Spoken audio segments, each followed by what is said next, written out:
siguiendo esta secuencia, vamos a hacer un pequeño análisis de la situación de las terapias intensivas en la región, antes de que entremos a hablar un poco de los criterios. Porque realmente este es un problema que pandemia COVID nos desnudó, sobre todo lo precario que es el acceso a cuidado intensivo, la escasa relación de camas disponibles según población y población médica, lo cual es un problema. Entonces, en el contexto de dengue hay varias cosas que son cruciales. Antes de que decidamos utilizar la UCI, tenemos que estar claros que tengamos un diagnóstico ya bien establecido, que estamos en la fase crítica, que nuestro paciente tiene un potencial razonable de recuperación, que ya ha demostrado signos de alarma. Esto es un punto bien importante. O sea, la mayoría de pacientes que van a llegar a la UCI ya han pasado esa fase de signos de alarma y es cuando están empezando a tener problemas en su reanimación, como pudieron ver en los casos clínicos, pacientes que entraron en condiciones relativamente de estabilidad y rápidamente progresan a tener condiciones de choque y finalmente, pues, si hay alguna otra complicación agregada. Entonces, un aspecto que es importante en las UCIs es que vean ustedes que en las UCIs hay como 3 elementos claves. Uno, el hecho que tengamos el personal adecuado. Y este es uno de los principales problemas en las UCIs en general. Las guías les van a decir a ustedes que necesitamos tener relaciones enfermera-paciente 1-2 o 1-3 máximo. Y yo les pregunto a ustedes, en la vida real, en nuestras unidades, ¿cumplimos esos criterios? Casi que nunca.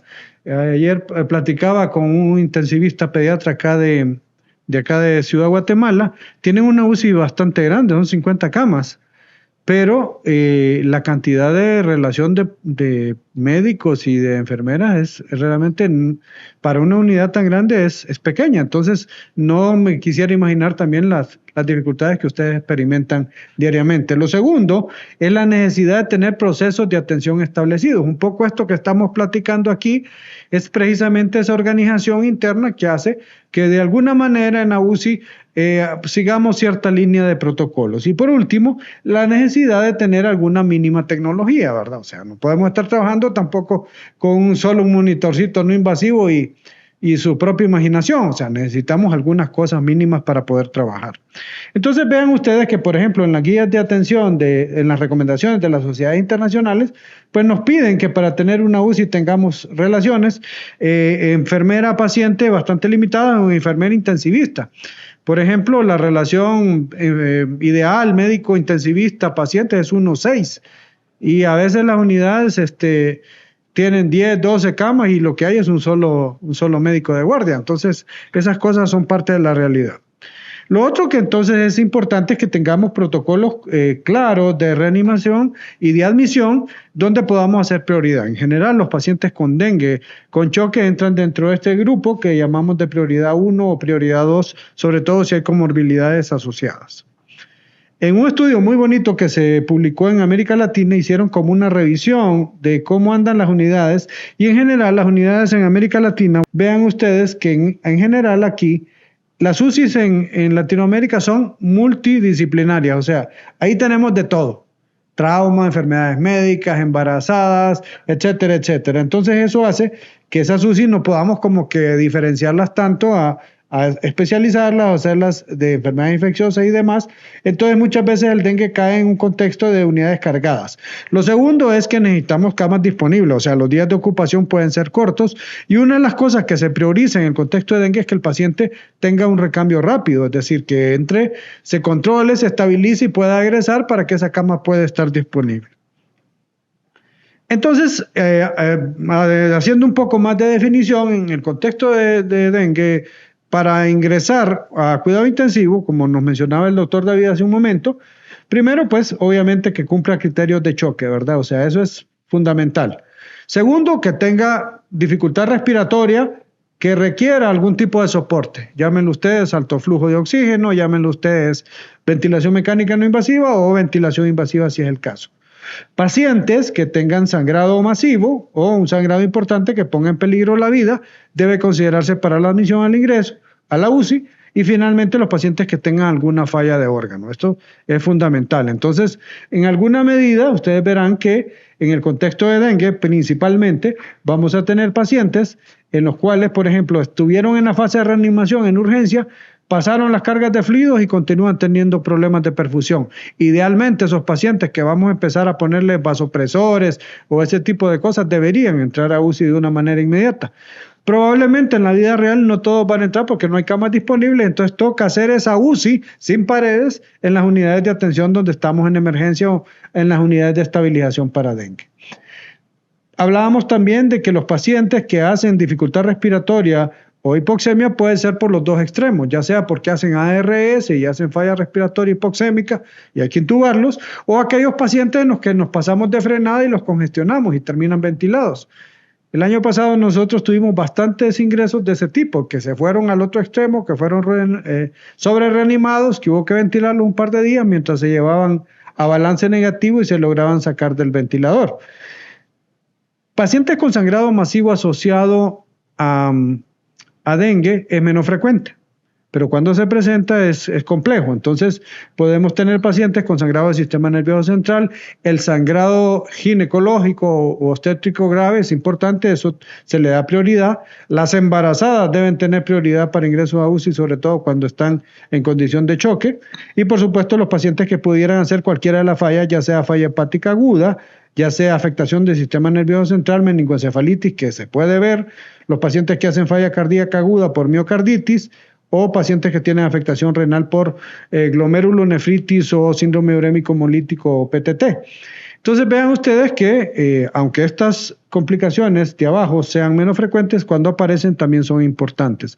No sé si ustedes el año pasado tuvieron oportunidad de ver muchos pacientes con afectación hepática. El hecho que circulase el serotipo 3 parecía tener mayor afinidad a entonces pacientes que hacían mucha falla hepática aguda, que hacían hiperaminasemia, transaminasas muy elevadas, que hacían incluso prolongación de tiempos de coagulación o incluso hiperamonemia con lactatos bien elevados.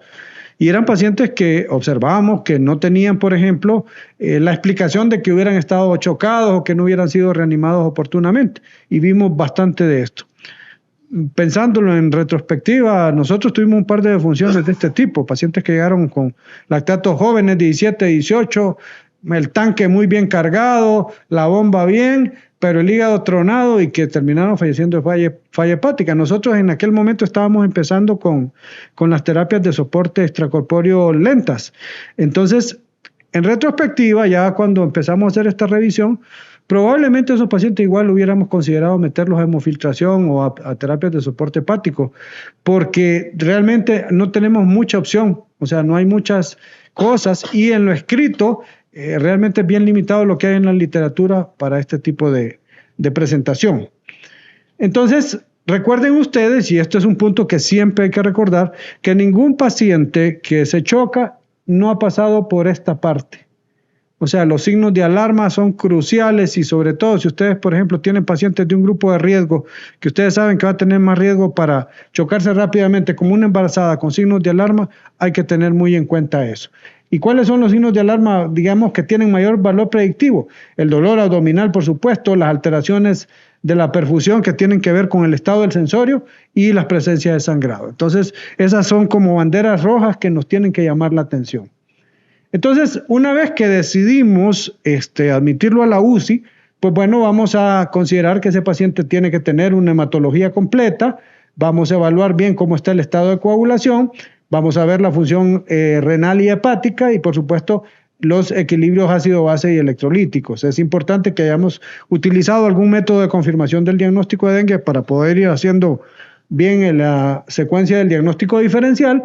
Pero aquí, y hemos insistido bastante en las pláticas, la posibilidad de tener algunas herramientas mínimas como puede ser la ecografía, la ecocardiografía, el lactato y por supuesto la posibilidad de hacer gases arteriales para medir estas cosas, saturación venosa central, delta de CO2, etc. Esto es como lo mínimo que deberíamos tener en todas las UCIs para poder trabajar de una forma razonable con este tipo de pacientes. ¿Cuándo se presenta de manera inusual? Vamos a volver a poner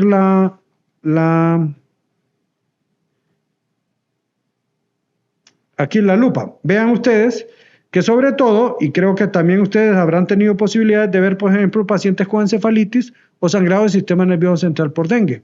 Una de nuestras defunciones fue por esto, hizo un estatus convulsivo, no estaba chocada, empezó a convulsionar y el diagnóstico final fue encefalitis.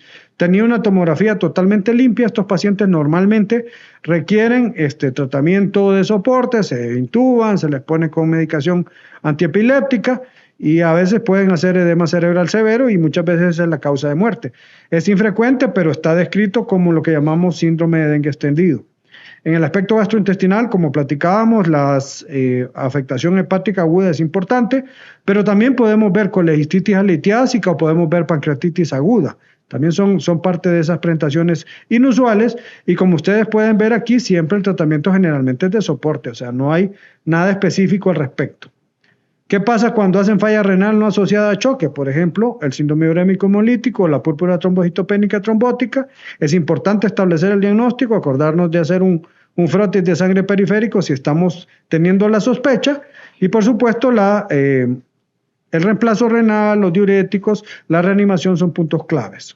En cuanto a corazón, es importante que muchos pacientes pueden hacer miocarditis. Ahorita que el doctor Castillo nos estaba contando de este último caso, me acordé yo de un paciente joven, igual, 20 y tantos años, recibió la reanimación con fluidos, hizo fallo respiratorio, se intuba, lo pasan a la terapia intensiva, le hacemos el POCUS, el eco cardíaco ahí en la unidad, y lo que nos llamaba la atención eran dos cosas. Uno, que tenía una vena cava como de 25 milímetros, o sea, el tanque muy lleno.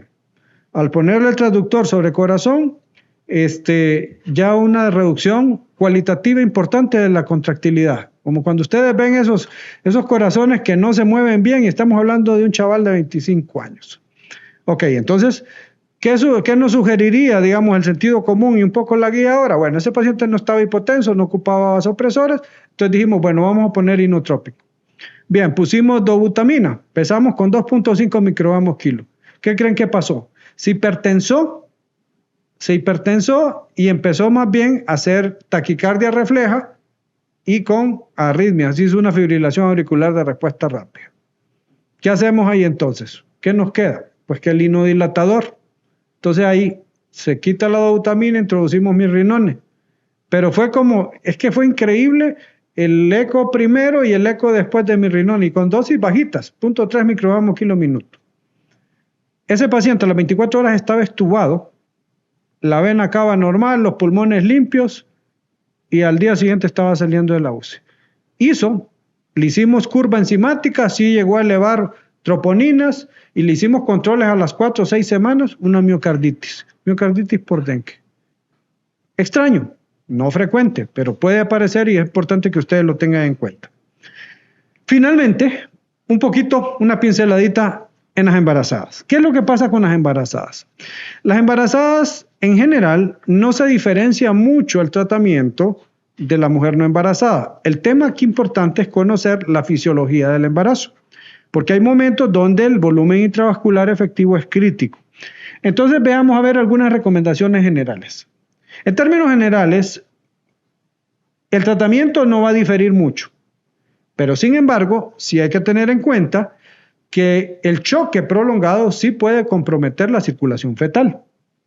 Entonces, yo tengo que tener un adecuado monitoreo de la madre y del producto de manera, digamos, frecuente. Así como estoy pendiente de la mamá, tengo que estar pendiente del bebé. Y eso es una dificultad en la región, porque nosotros no es que tenemos unidades de cuidado crítico obstétrico, o en general son muy pocas, creo yo, en la región. No sé si ustedes acá en el país lo tengan, pero realmente es una cosa que no siempre es frecuente. Entonces, hay que habilitar, digamos, dentro de los espacios de atención, un espacio donde podamos hacer esas dos cosas. Otra cosa importante, la trombocitopenia en la mujer embarazada puede provocar sangrado en cualquiera de los trimestres, o sea que no es algo que pueda ser no frecuente y eso puede generar un parto pretérmino. Entonces, por lo tanto, es muy importante monitorizar el bienestar fetal y eso implica tener un área adecuada para eso. Otro aspecto importante es que en estas mujeres es importante el control riguroso de la fiebre. ¿Por qué? Porque la fiebre puede desencadenar el trabajo de parto. Entonces también eso puede agregarnos problemas. La reanimación con líquidos debe ser guiada con monitoreo hemodinámico. Es decir, que debemos evitar los extremos, ya sea la deshidratación o la infrarreanimación, o pasarnos al otro extremo, que sería la sobrereanimación. ¿Cómo hacerlo guiado? Pues es todo lo que hemos estado hablando esta mañana, utilizando algún tipo de medida, ya sea con POCUS, ya sea con mediciones de análisis clínico, ya sea a través de estudios de gases arteriales o lactato, para ir viendo de que realmente esta mujer la estamos adecuando. Un punto importante con la mujer embarazada es que la transfusión de plaquetas va a estar recomendada en condiciones de presencia de sangrado que ponga en riesgo la vida o cuando esta paciente tenga un procedimiento quirúrgico invasivo planeado. Es decir, si no hubo manera de evitar el trabajo de parto o va a una cesárea, pues en ese caso sí tenemos que tener disponibles las plaquetas. Aquí una acotación en particular. Recordemos que el periodo de tiempo crítico de extravasación no es muy prolongado, ¿cierto? 48, 72 horas. Entonces, si yo no tengo demostrado un sufrimiento fetal de manera inexorable, el acelerarme a ir a llevar a la paciente a sala de operación y hacer una cesárea de emergencia puede ser muy malo para el producto, pero también muy malo para la paciente embarazada. En los análisis de mortalidad que se han hecho, muchas de las mujeres embarazadas que han fallecido no han fallecido precisamente por choque ni por otro tipo de complicaciones agregadas, sino más bien por sangrado posoperatorio después de cesárea. Entonces, muchas veces es preferible optimizar el tratamiento de reanimación, optimizar el monitoreo, aguantar ahí la tormenta con el bebé y posteriormente darle la oportunidad, si es que va usted a hacer una cesárea, la hace posteriormente de que ha pasado ese periodo crítico. Si eso es inevitable, pues tiene que acompañarse de soporte de laboratorio o de componentes sanguíneos porque lo que viene después es complejo. Y ese es un punto a tener en cuenta. Entonces vean ustedes, por ejemplo, en esta declaración de la Asociación Hindú de Cuidados Intensivos, ellos hacen una división según trimestre. Vean ustedes que en el primer trimestre un aspecto relevante de la mujer que no está infectada es que la presión de pulso es alta. Entonces eso hace que una embarazada en el primer trimestre, una de las cosas que uno tiene que tener en cuenta es vigilar rápidamente la presión de pulso. Esa diferencia entre la presión sistólica y diastólica es importante. Segundo, en este primer trimestre, el incremento de la permeabilidad vascular hace que estas pacientes fuguen bastante y pueden tener una reducción del volumen plasmático efectivo, lo cual puede incrementar el riesgo de preeclampsia y eclampsia. Esto es una cosa interesante porque no es frecuente tener preeclampsia en el primer trimestre. ¿Cómo monitorizamos a estas mujeres? Pues monitoreo hemodinámico y de signos vitales frecuente. Aquí ven ustedes que siempre está POCUS y, por supuesto, la evaluación sonográfica del bienestar fetal. Entonces, una cosa recomendable es que si yo tengo una mujer embarazada con signos de alarma o choque, esas pacientes son de alta prioridad para ingreso a unidades donde se tengan que monitorizar. Llámenla ustedes unidad obstétrica, llámenla unidad de cuidado intermedio, llámenla unidad de cuidado intensivo. En el segundo trimestre es un poco similar, pero aquí, sobre todo, el enfoque principal va a incrementarse en la medida que pasamos las semanas, sobre todo al tercer trimestre. ¿Por qué es importante en el tercer trimestre? Porque en el tercer trimestre, fisiológicamente, la mujer embarazada tiene la expansión de su volumen sanguíneo. O sea que aquí, en este punto, esta mujer es la que va a tener mayor probabilidad de chocarse más rápidamente. Y un punto que es importante en la mujer embarazada es que tienen una tolerancia, digamos, menor a los grandes volúmenes de líquido, o sea, se congestionan fácil y fácil pueden hacer fallo respiratorio. Entonces tenemos que tener mucho cuidado, monitorizar cuidadosamente la resucitación con los líquidos. Otra vez está POCUS aquí. Y en el último periodo del embarazo, o sea, el posparto, pues aquí el mayor problema es principalmente las complicaciones de sangrado. Entonces vean ustedes que la embarazada, en general no vamos a irnos un poco diferente a lo de las guías, quizás tengamos que ser cuidadosos con el tema de los líquidos, quizás aquí no nos va a servir tanto la valoración de la vena cava inferior porque pues está comprimida por el útero, entonces vamos a tener que utilizar otros métodos de evaluación, pero el punto aquí fundamental es eso, que tenemos que entender sobre todo en qué parte del embarazo se encuentra para poder ser más o menos agresivos y sobre todo evitar procedimientos quirúrgicos, cesáreas innecesarias en momentos donde no tengamos bien documentado un sufrimiento fetal y hay un riesgo mayor para la madre. Entonces, en resumen, vamos a ingresar a la UCI aquellos pacientes con dengue que a partir de que tuvieron signos de alarma, presenten manifestaciones clínicas de laboratorio o de monitoreo con choque, con o sin presencia de fallo de órgano, y donde esas intervenciones fueron insuficientes y necesitamos tener una monitorización más efectiva.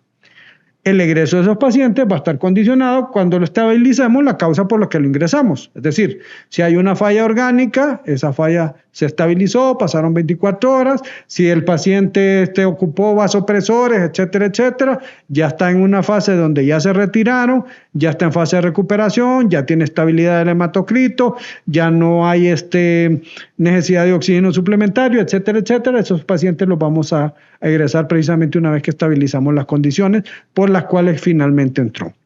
Muchas gracias.